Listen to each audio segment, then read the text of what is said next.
Hey loves, my name is Brandy Cheney and it's Wednesday. For me, that's gonna start being a why am I like this Wednesday. So we're gonna go ahead and start off with my earliest memory as a child was being about 2 years old, and I was living with an aunt. And it was an aunt on my father's side of the family, and my mom had left and trusted me to be with them.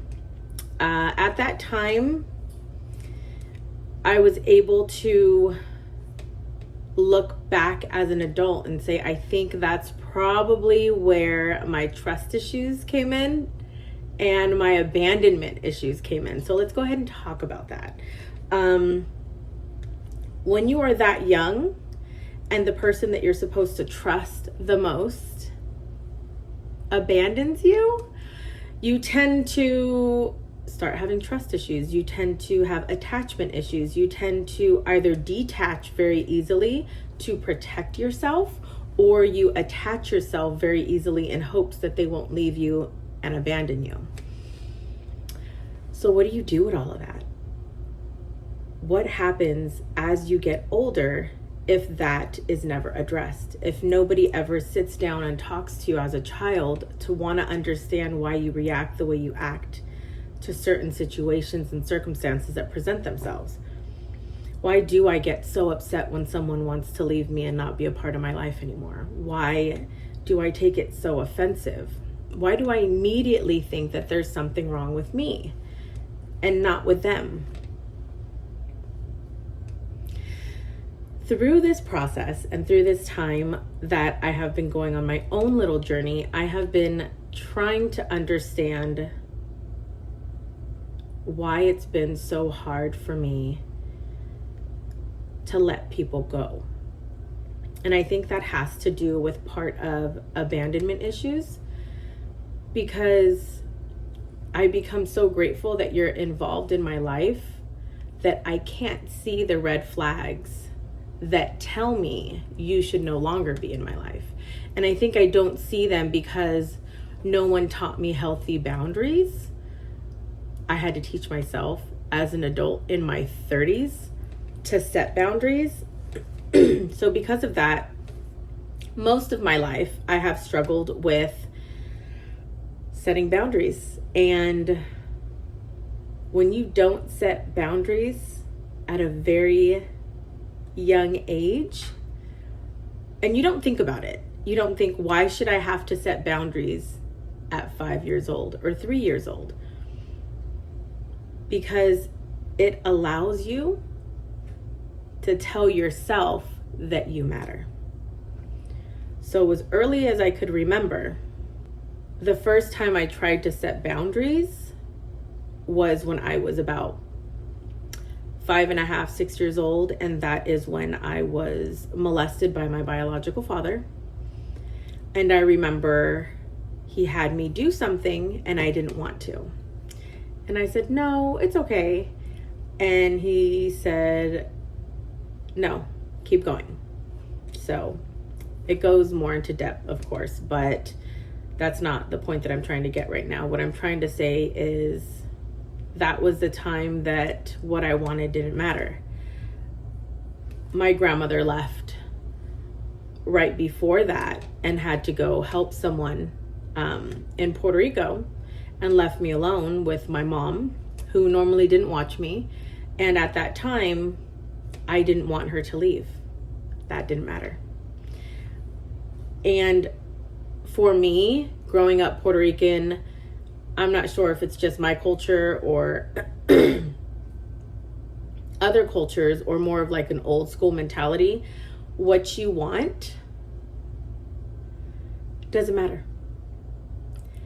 You're made to feel that when you try to give an opinion or express yourself, that you're being selfish and that you're not allowed to feel that way. And how dare you? I have to go help somebody. Why would you ask me to stay, or why would you ask me to take you with me? Now you're thinking about yourself.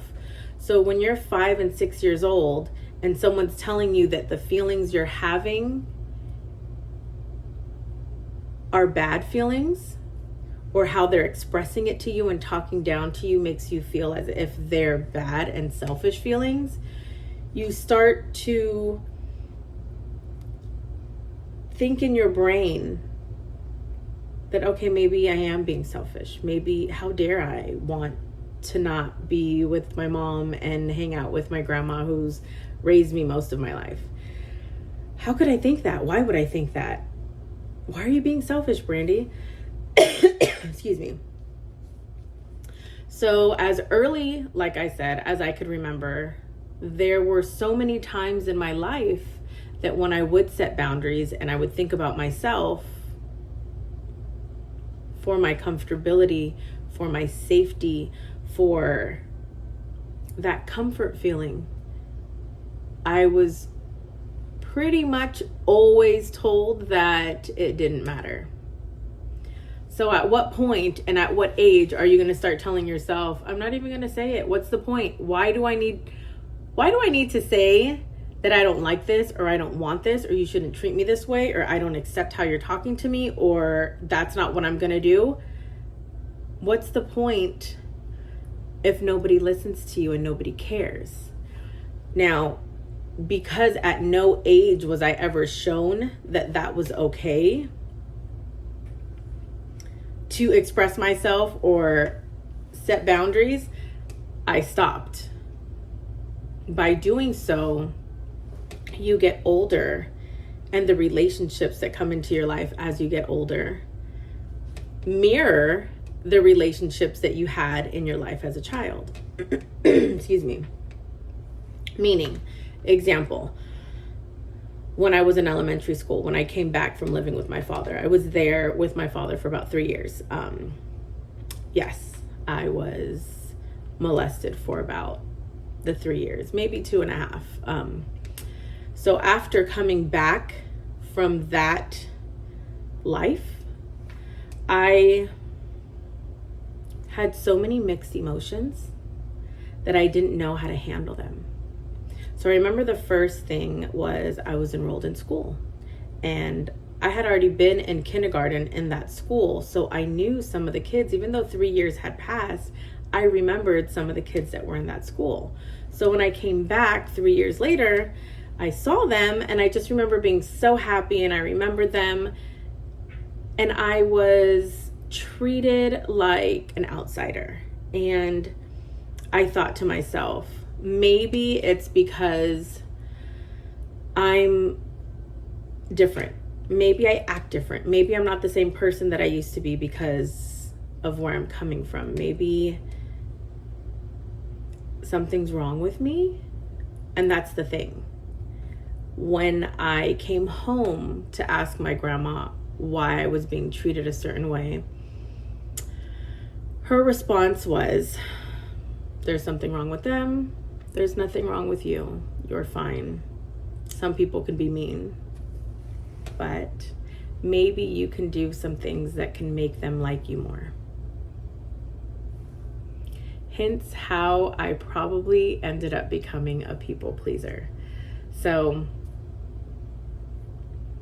when I start to dig into why am I like this, if I'm able to backtrack my life, excuse me, I'm able to see why I'm like this. And just because it makes sense and just because I'm able to understand it doesn't help my healing process, doesn't make my healing process easier, doesn't mean that, oh, I get it, I can understand it. Okay, so next time I find myself in a situation like this, I know what to do. No, you still naturally, because of your wall that you built for yourself, your fight or flight mode, what you've done to help yourself survive the life that you've had, you automatically want to go back to that. So when a new person presents themselves to me and I can tell that they like me, I immediately want to do things to please them. And I could see it in their facial expressions. I could see it in their energy. I could see it in their body language. And I could see if I say something that they don't think is too funny, or if I take it too far, or if they're uncomfortable with the topic, I can read it. And you become hyper focused on facial expressions. Why? Because as a child, I was able to read when I felt that I was an inconvenience. Of course, nobody told me. When I came back from my father's, I had to testify against him. A lot happened. He tried to kidnap me, or he actually did kidnap me. And then the second time he tried to kidnap me at gunpoint. So when that happened and I came back, I remember being very confused, not being able to sleep at night. And I remember crying to my grandmother, and then she started crying. And I felt so bad that me crying triggered her to cry. And I didn't want her to cry. I didn't want her to hurt.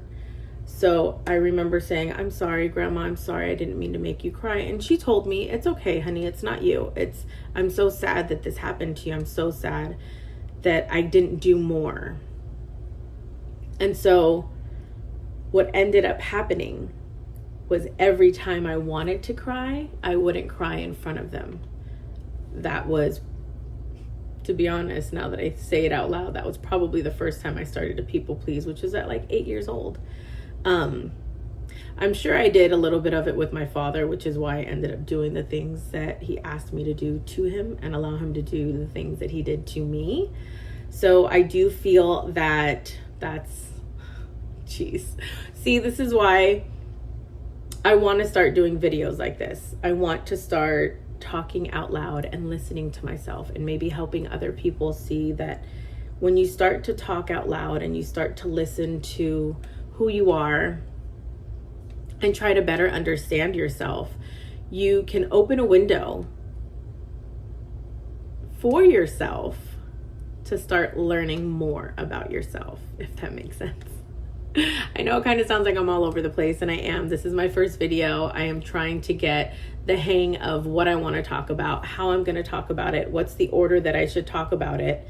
And you can't help that the way I'm already doing the video is how my brain is working. When you say things out loud, it triggers something. And right now I'm like, wait, I wasn't a people pleaser when I got back from my dad's house. I had to have been a people pleaser before, because I remember going to his house and I didn't really know him. I hadn't seen him since I was like 2 years old, and thinking I was going to be, I'm with a complete stranger. I'm with someone who has a label as my dad, and I know what that label means at 5 years old, but I don't fully understand it because he's never been there. So he doesn't really necessarily fall under the category of what dad should be under. Nevertheless, he's my dad, and I have to listen, because that's how you're raised. Listen to your elders. Don't be disrespectful. Do as I say. So I did. And I remember being in a house with my grandparents, which was my father's parents.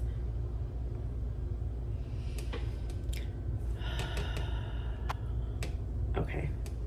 I remember being in my grandparents' house, and that's where my father was living. And I remember smiling, but not smiling. I remember being this little girl and looking and just being like, hi. And the thing is, I had lived in Puerto Rico for like 3 to 4 years, and then I came back to California. So when I came back, I didn't speak English very well. So I just remember looking at my dad's family and just being so uncomfortable, and I didn't want to be there, but I didn't want to hurt anybody's feelings. And it was supposed to be temporary. And that's when he kidnapped me the first time. My mom was supposed to come back for me when my grandmother came back from Puerto Rico, and he moved.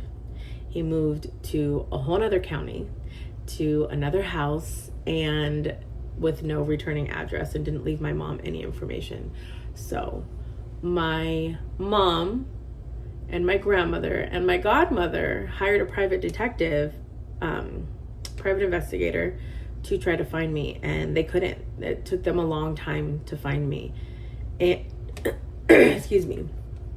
I think that's also another time that I had abandonment issues, because I was told that you're just going to go visit for a while and then you're going to come back.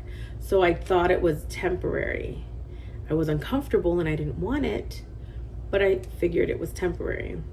But weeks turned into months, and months turned into years. And when you're a child, you feel like, what did I do wrong? First, I had felt like I did something wrong because my grandmother left to Puerto Rico and didn't take me with her. But she was handling something that was a child shouldn't be around that. So I understand now as an adult when she told me why she went over there, and she just told me like 7 to 10 years ago. So all this time, I didn't know half of what I'm telling you, which during my healing process has allowed me to say, oh, light bulb. Okay, that's why I have abandonment issues so bad. Like, you know that you have abandonment issues because there were times that you were abandoned. But when you start to realize how many times the trust that you had in adults failed you, it starts to all just like, wow, okay. So that's why I do what I do. And that's why I react the way that I react. And that's why I always feel this way. And it's like, there was nobody there when I came back from my dad's, and my mom had found out what happened to me. She asked me and I told her. When I came back, my mom, who, you know, she was an addict. She is no more. She is an absolute gift and a blessing and an amazing grandmother to my kids. At the time, she was not that for me as her child. I was her firstborn. I was actually a planned pregnancy. She didn't know that my father was who he was. She thought that he was this amazing man because that's what she saw in him, aside from the drugs, because they both did drugs. But she felt that I'd be fine with him, even though she wanted him to only have visitation and she was going to have primary custody, her and my grandmother. It didn't work out that way when he kidnapped me. But when I came back, I remember nobody told me we tried to find you. Nobody told me we searched for you for months, for years. We never gave up. Nobody, and I was 8. So I know that I was an age where I would have understood, and it would have helped heal that little girl who felt like she was abandoned and left. And at a certain time, I felt like I was abandoned and left to be with this man who sexually molested me for 3 years of my life. It was almost like I felt like I was being punished for something that I didn't even know I did. But nobody told me. Nobody explained it to me. So I never felt fully wanted. And then after that happened with my father, I adored my father's sisters and my uncle. And they didn't look for me. They didn't try to be a part of my life. And I thought, I messed up because I said what he did to me. Now they're going to hate me and they're never going to like me. That's why they don't want anything to do with me. So again, nobody was there to tell me, no, that's not it. Like, I didn't know until recently that my father's family did try to look for me. That my cousin that I lived with till I was while I was 1 to 2, I lived with him and my aunt. He tried to find me. He thought I was in New York because originally when my mom took me, she took me to New York, and then my grandmother picked me up from New York and took me to Puerto Rico, and I lived there till I was 5. So they didn't know. And the adults, they knew my name, but I don't even know if they fully knew my name. They knew my middle name. They knew my first name, but they didn't know how to spell it. And they didn't know if I changed my last name to my mom's last name because of what had happened with my father. So they didn't know my birthday.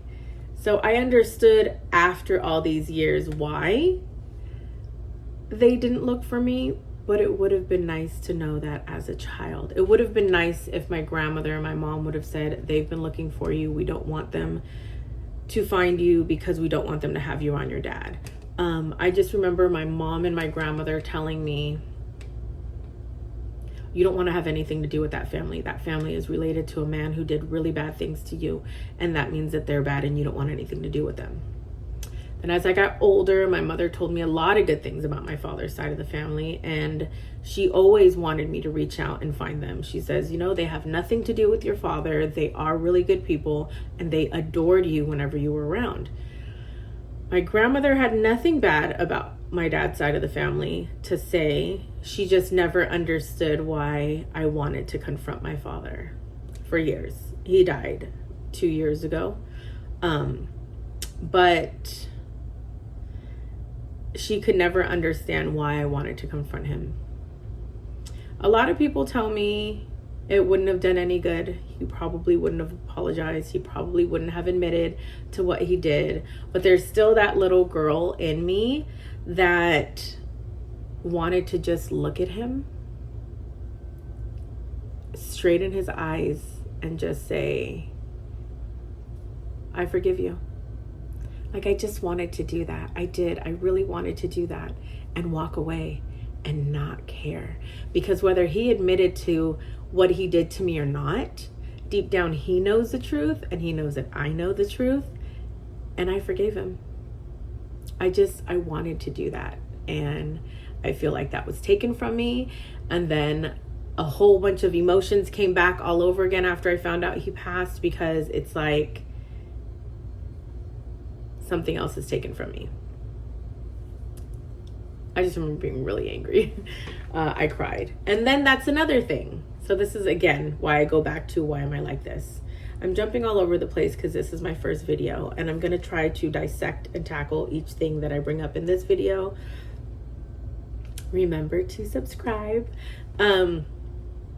if you're interested in what it is that I'm talking about. If you're interested in sharing your story with me, I am 100% open with sharing your story on my platform anonymously. I feel that a lot of people don't get their stories told. A lot of people don't get to hear their story. A lot of people don't tell their stories because they don't trust anybody, and they don't want to feel judged. They judge themselves. And I want people to know that this is a safe space. And this is somewhere where you can tell me what you've been through, what happened to you. You can tell me the entire story, and I'm going to sit here and listen. I'll give an opinion if you want, and I won't if you don't want. I can just listen. I'm an amazing listener. And I think one of the things I could say that I gained from what happened to me is I've learned how to sit in silence and listen to myself. And I wasn't able to do that for a really long time. I did not want to hear what my brain wanted to tell me. I couldn't fix it. I couldn't take care of it. So I didn't want to address it. I wanted it to be gone. But at some point, you have to face your inner demons. You have to face your inner child. And it's a work in progress. Ooh, let me tell you.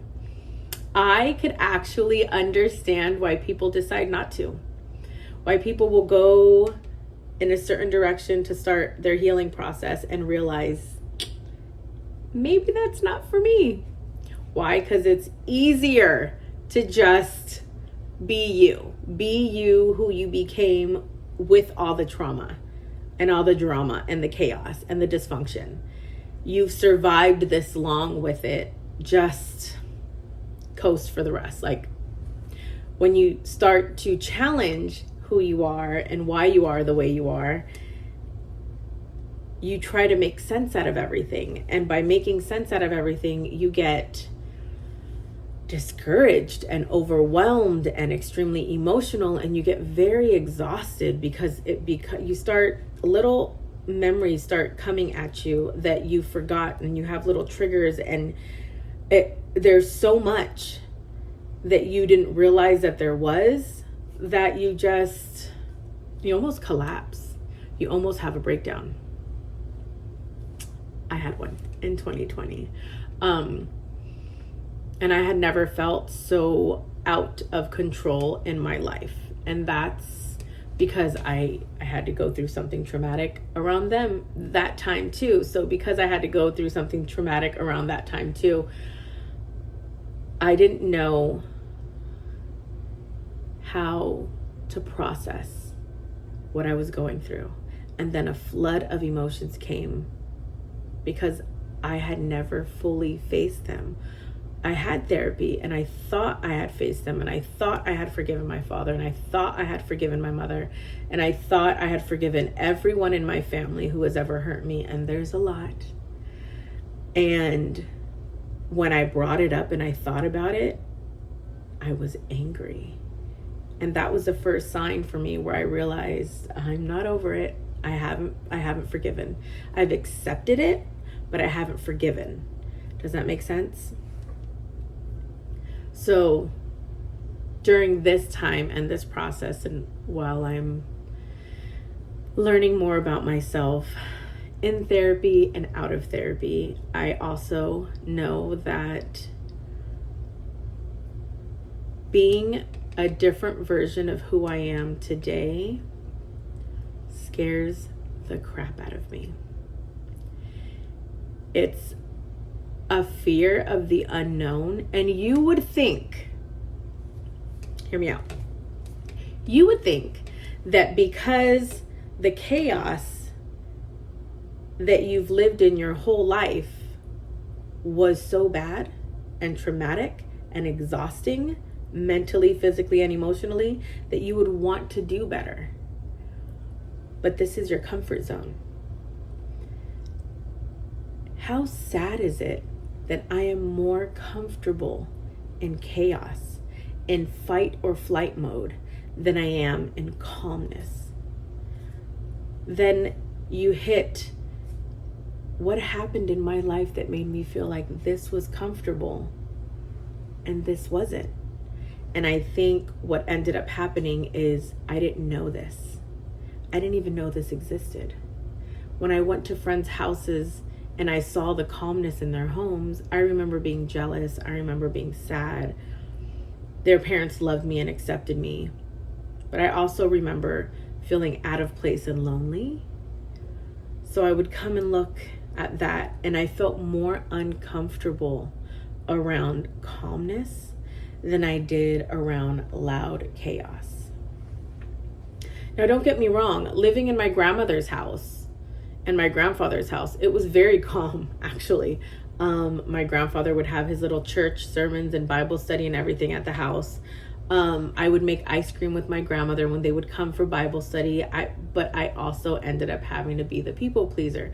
My grandmother would make everybody food, and I would come out at 8 and 9 years old giving everybody their plates. And did I want to do that? No.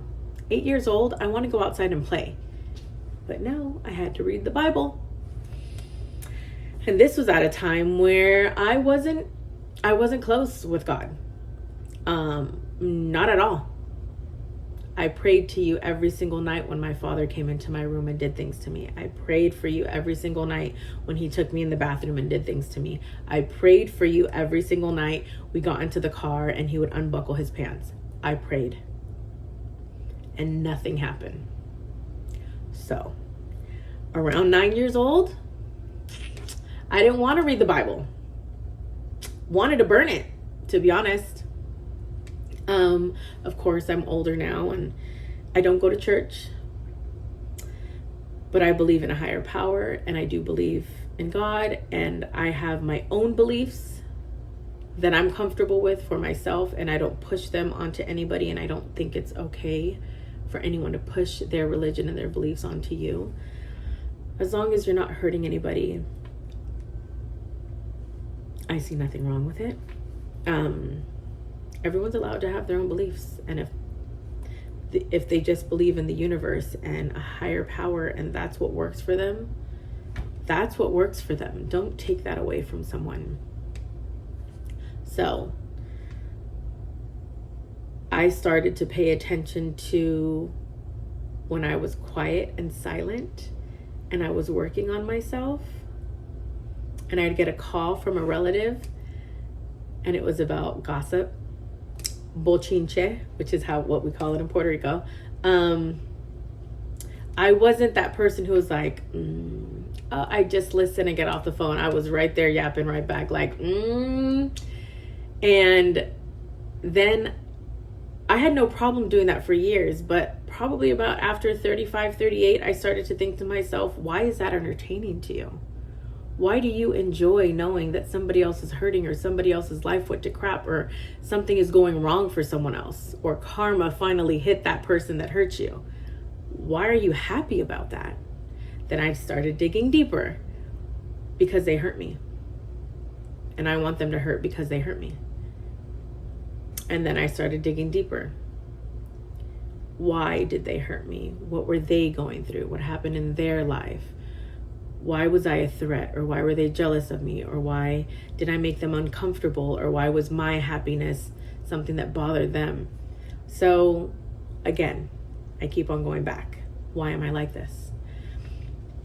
You are a product of your environment, for sure, 100%. So with that said, I want to make my next video a little more, I'm sorry, this is all over the place. And I want to say that I would remove it, and I'm going to like edit it and make it perfect and take out a lot of things and concentrate more on certain topics. And when I go off, don't do that. But that's not me.